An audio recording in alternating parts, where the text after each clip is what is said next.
Okay, so I have a special talent that I've never showed anyone before, and I kind of want to just let people know that this talent exists. I think it would be better for the world if they knew that this talent existed. So give me a second.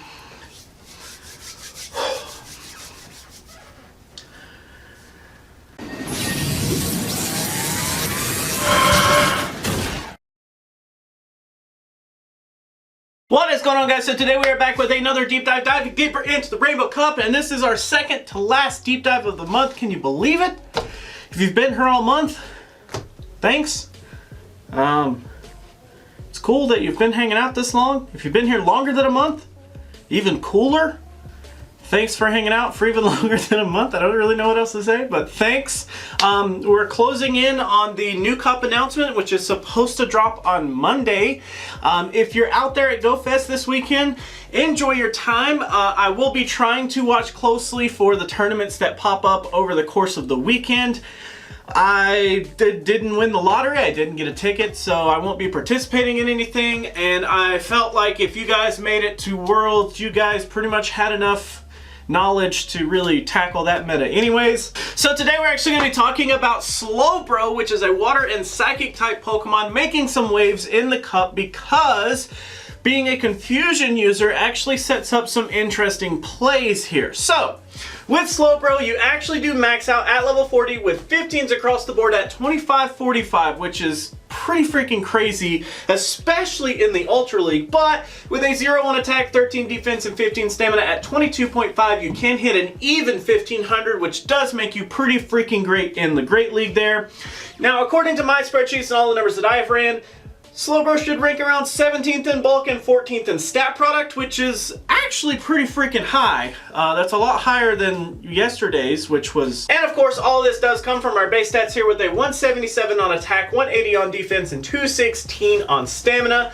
Pretty freaking great spread there, even for PvP. Now, getting into our moves, this is the entire reason that we're talking about Slowbro this month. It's the Confusion Fast move. So Confusion pushing out an insane amount of damage. Even after stab, it pushes out a almost 5 full damage per turn, which is just crazy high.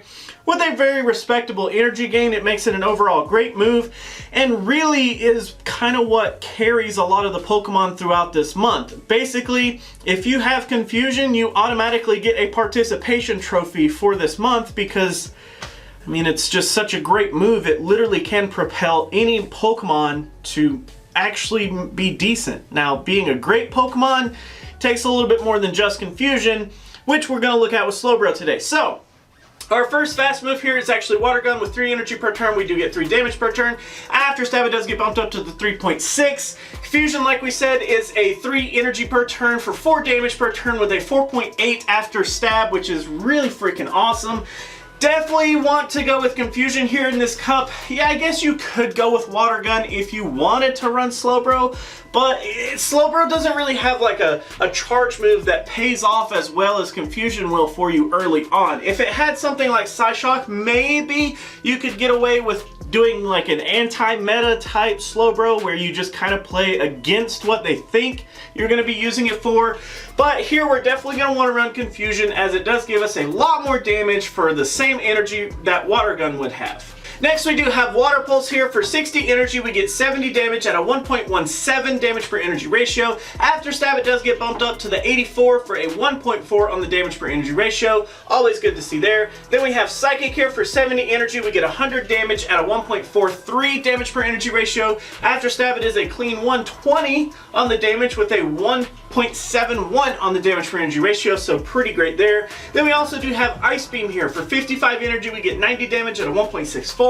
Since we don't carry that ice typing though, we do not get a stab bonus, so we are stuck with 90 damage there. So when it comes to picking a moveset for Slowbro, I kind of did a little bit of research. Early on, I honestly felt like Water Pulse was going to be the way to go. I felt like Ice Beam was pretty necessary considering it does give us an out if we at least can farm some energy somewhere. It at least gives us an out if a grass Pokemon decides to show up, if it's not going to be weak to our Confusion here.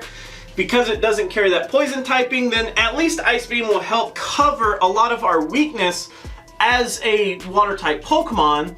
So if that's the case, then that's fine, we can keep Ice Beam, but then it comes down to either Water Pulse or Psychic. And I really wanted to say Water Pulse was going to be better because Psychic is really high as a cost. It's going to be really slow. It does have a really good payoff, but Water Pulse is, I mean, it's pretty abysmal here, but at least it's faster, right? Well, I will say that I was wrong, okay? Water Pulse is not as integral here, and I'll show you why. Up here we do have our spreadsheet where I've got all of the meta Pokemon listed here, and I've got battle ratings for both Psychic and Water Pulse, and then in this last column, in column H over here, we do have our, basically a comparison on which one is actually gonna perform better. So in our first matchup, you can see that Azumarill matchup actually does have a bit of a difference. We actually have a higher battle rating with Psychic rather than with Water Pulse. Yeah, that makes sense considering that Water Pulse would be resisted, whereas Psychic would be at least neutral there. Everything is the same until we get down to the Kingdra matchup, which is actually goes from a tie with Water Pulse out to a win with Psychic. So for what it's worth, it lets you do win up against the Kingdra. Then we have the Magcargo, which goes from a loss with Water Pulse, surprisingly. As weak as Magcargo would be up against a water type move like Water Pulse, Psychic actually allows us to tie rather than straight up lose there. Then we get down to the Quagsire, which Water Pulse actually does perform better up against Quagsire, but we still lose in either scenario, so that's okay. It doesn't really change a whole lot.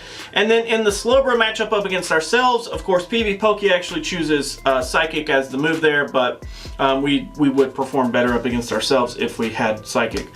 So for what it's worth, as you can see there, Psychic actually helps us in way more situations than Water Pulse does up against the meta, up against the Pokemon that you're more than likely going to see. Out of any other Pokemon, you're going to perform better with Psychic. So, for that reason, our moveset that we're actually going to be running with today is actually going to be Confusion, Psychic, and Ice Beam. So now let's actually talk a little bit about our shields here. As you can see up on the board here, we do have our shields written with a 0 versus 0. We actually end up winning 45.7% of those matchups, which is pretty great.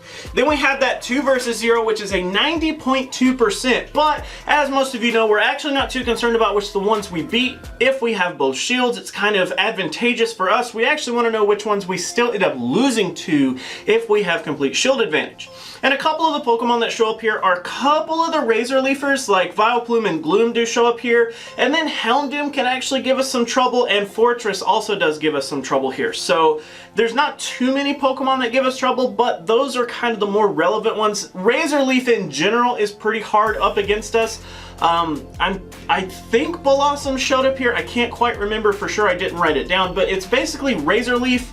If the Razor Leaf user doesn't carry that poison typing, then it's basically going to be okay up against us. Next we have that 0 versus 2, which is where I don't have any shields, but my opponent actually has both shields this time. We actually end up winning 12% here, which is actually, that's pretty freaking good. At least it's double digits like I usually like to see. And a lot of the Pokemon that actually show up here in that 12% are a lot of poison types. So things like Quillfish show up here, things like Victory Bell, things like Venusaur, a lot of things that we kind of expect to show up here do show up, and a lot of those actually end up carrying the poison typing. Then we lastly do have that 2 versus 2, which is where I have both shields, my opponent has both shields. We actually end up with a 64.1%, which, what does that end up telling us? Well, that 64.1% is a lot better than that 45.7, which actually ends up meaning that we do prefer to open with our Slowbro rather than close. We will statistically win more matches if we have both shields on both Pokemon rather than if both Pokemon are exhausted of all shields. So now we're actually going to get into some matches with our Slowbro here. As most of you know, in a deep dive, we end up going to pvpoke.com. We set up our Slowbro with Confusion, Psychic, Ice Beam. We give us a shield. We set up a custom group with the meta Pokemon directly as a quick fill for PvPoke there. It fills it with the 21 top meta Pokemon with their preferred movesets, and then we also give them a shield. Once we hit battle though, you can see we do have 10 wins, 8 losses, and 3 draws. So starting us out here in the wins, we do have Venomoth, Beedrill, Venusaur, Azumarill, Lapras, Execute, Mantine, Blastoise, Charizard, Kingdra, Magcargo does start our ties. So let's actually look at some of these wins here. Some of these are pretty like, okay, it makes sense. So the Venomoth, Alright, with Confusion on Venomoth, it is going to be doing resisted damage to us, while we're actually going to be doing some pretty super effective damage to it because bug typing does not resist any of that Confusion damage, plus it has that freaking poison typing associated with it, so it does pretty much get deleted there. Beedrill is a very similar story, while Venusaur is quite similar as well.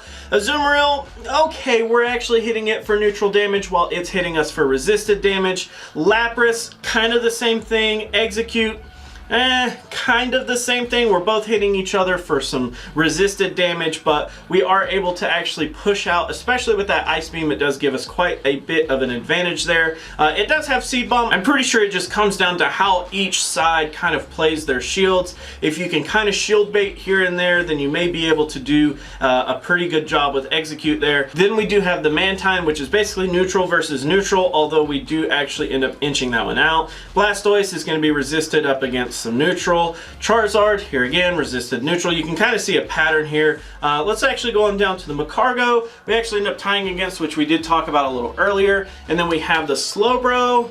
Okay, and then here you see the Victory Bell is actually a tie. So here we do have the Victory Bell, which is pretty much a solid tie here with Razor Leaf versus Confusion. It actually is able to keep us on our toes here. So depending on how like real world situation it may come down to, like a little bit of this, a little bit of that, a little bit of lag, a little bit of energy, you know, however that starts to play out. Victory Bell is going to be a pretty rough matchup there, but then we get into our losses here, which Ninetales is actually a loss. Then we have Ivysaur as a loss. Ivysaur with Vine Whip here should probably be the same as, yeah, it's going to be the same as the Venusaur. It is going to lose if you have Vine Whip, whereas Razor Leaf would allow it to win. Kind of like we talked about earlier, Razor Leaf does allow a lot of Pokemon to get underneath that Slowbro. Then we do have Quagsire, Executor, Lantern, Raichu, Meganium, and Fortress rounding off the last few Pokemon there. As we talked about, Fortress being a pretty hard matchup. Even if we have complete shield advantage, it still ends up tearing through us there. So now we're actually going to get into some countering here. So basically, if we're in the green, that means we want to be targeting those Pokemon with our Slowbro, whereas if we're in the red, that's kind of what we need to avoid, or that's kind of what we need to bring to the table if we plan on combating up against a Slowbro here. So in this scenario, we're going to take our Slowbro, we're going to have Confusion, Psychic, Ice Beam, just like before, one shield for us. Then we're actually going to do a multi-battle up against the entire Rainbow Cup, make sure they have one shield, hit battle here. As you can see in the 1v1, we do have a 43.5% win ratio, which is actually less than the 0 versus 0 shield situation. Interesting. So our first typing that we're going to go up against today is the fire typing. We do have 3 losses and 3 ties. So let's actually just scroll down here. Our 3 losses are going to be Houndoom, Arcanine, and Ninetales, while we do have a tie up against Typhlosion, Macargo, and Growlithe. The Growlithe we're probably not too worried about. The Typhlosion and the Macargo, though, could see those appearing here or there. Ninetales is one that I think a lot of people are looking at just because it is kind of an interesting pick. Arcanine I don't see too many people talking about, and then the Houndoom kind of the same. So some of those matchups are a little like teeter-tottery. We may see them in a tournament, we may not. Whereas the Ninetales I think is pretty relevant, and the Typhlosion I think is a pretty budget-based Charizard at this point, so take that for what it's worth. Next we have our water section, which we do have 14 losses, I know, and then we have 2 ties. So that sounds like a lot, but we do actually end up winning more than 50% of these matchups here. So let's scroll down, let's actually look at a few losses here. So our 2 ties are actually up against ourselves, and then we have Vaporeon. So okay, Vaporeon could be interesting, especially if it does have Last Resort. I could see that possibly doing pretty good, considering that Last Resort would be pretty neutral. That would be okay. I could see that working. Then we do have a loss up against Octillery, Politoed, Kabutops, Gyarados, Seaking, Crocodile, Feraligatr, Starmie, Quagsire, Wartortle, Suicune, Blastoise, Chinchou, and Lantern. I was looking at the 3DS Pokédex app game, I don't know what you'd want to call that, just to try to like listen to the Pokemon that I pronounce wrong. It's Chinchou. I didn't know if it was Chinchu or Chinchou. It's Chinchou according to that, so okay. But those losses kind of make a little bit of sense. Now, we did talk a little bit about the Blastoise earlier that we won up against. So let's actually see if Blastoise is utilizing any kind of dark type moves. You can see that it will actually end up having a winning matchup up against us. It's not favored to have Bite, it is favored to have Water Gun inside the meta, so depending on which one people try to go with, it could give you some problems. I think most people are going to be running Water Gun, so I wouldn't worry too much about that. Lantern, of course, if it does have Charge Beam, it would give us a lot of problems. If it has Water Gun, let's actually see here. So we're going to switch that to Hydro Pump like most people would. Wow, it actually ends up still beating us. So take that for what it's worth. Lantern is going to be pretty much a loss either way you go about it. So that one's pretty interesting. Next here we do have the bug typing, and the bug typing is where we really start to fall off here. So we do have 5 wins, and a lot of these wins are things that are weak to confusion. So Ariados does carry poison, Beedrill does carry poison, Heracross carries fighting, Venomoth carries poison, and then Pineco doesn't carry a stat product that's high enough. Then after that, we do actually no falling to the Butterfree. We do fall to the Scyther, Parasect, Yanma, Pinsir, Ladian, Scizor, and Fortress there. So the bug typing is really, really rough for us, but that does make sense considering we do have a weakness to bug type moves because we carry that psychic typing. Next, moving on to the electric typings, we do have 1 win and 1 tie here. As you can see, the 1 win is up against Ampharos, which poor Ampharos, it always loses. Then we do have a tie up against Zapdos, but from there on, it's pretty rough. Magneton is an extremely difficult matchup. Lantern there, like we've talked about before, and Raichu pulling out as the top 3 counters inside the electric typing up against our Slowbro here. Last but not least, we do have the grass, and the grass typing is of course going to be a big one here. So we do have 3 wins and 2 ties, but after that it's pretty rough here. So Venusaur, Ivysaur, and Oddish, okay, we do win up against those. Those make some sense. Venusaur and Ivysaur do carry the poison typing, whereas Oddish is same kind of thing as Pineco, it just doesn't carry a very high stat product. Victory Bell and Weepin' Bell are our 2 ties there. I'm sure both of those are running Razor Leaf. Yeah, so that Legacy Razor Leaf, if it is carrying Bullet Seed, yeah, it's not even close at that point. So, if they don't have the Legacy Weeping Bell, I guess you can count that as a win. Then we do have Vileplume, Parasect, Gloom, Tangela, Celebi, Execute, Jumpluff, Meganium, Sunflora, Executor, Bellossom, and Bayleaf rounding out our worst matchups in the grass typing, so, shoo. That is pretty rough. So there you have it for Slowbro, guys. I definitely do think that Slowbro is probably more enticing than Slowpoke for me. I just feel like Slowbro has a little bit more of a bulk, a little bit better of a situation with not spending so much dust. Yeah, it doesn't have Psy Shock like Slowpoke does, but I mean, we're really after that confusion. That's what the main goal here. Psyshock would literally be a win more if you've got the dust to spend, but if you don't, I definitely think that Slowbro is just as fine as any other confusion user, if not. Okay, so depending on what your team's needs are, I think that Executor probably does inch out just a tad bit better as the best confusion user just because it can beat the Slowbro, but Slowbro is literally like 0.00001% behind Executor because it does freaking phenomenal. It does great. So that is actually it for today, guys. Thank you so much for hanging out. Thank you so much for watching. Always remember that if you have a deep dive idea, please comment down below. As we talked about, currently, Suicune is next on the list, and if you guys want to see that, that's fine. I'll do it, but if you don't, please comment. Please. Anyways, that is going to be it for today, guys. Thanks so much for hanging out. Thanks so much for watching. Always remember that if you like to like videos, you can do that. But if you don't, you can be that guy. Otherwise, let me know what you have to say down in the comments below. And until our next video, I will catch you then.